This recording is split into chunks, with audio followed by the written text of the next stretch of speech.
يا أيها الذين آمنوا أطيعوا الله ورسوله ولا تولوا عنه وأنتم تسمعون ولا تكونوا كالذين قالوا سمعنا وهم لا يسمعون إن شر الدواب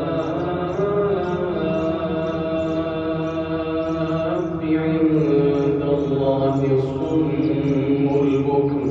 الصم البكم الذين لا يعقلون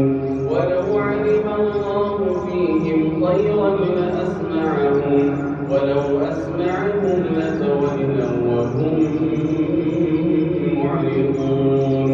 يا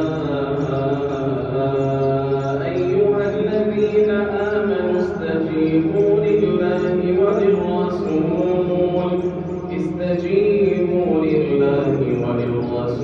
إذا دعاكم لما يحييكم واعلموا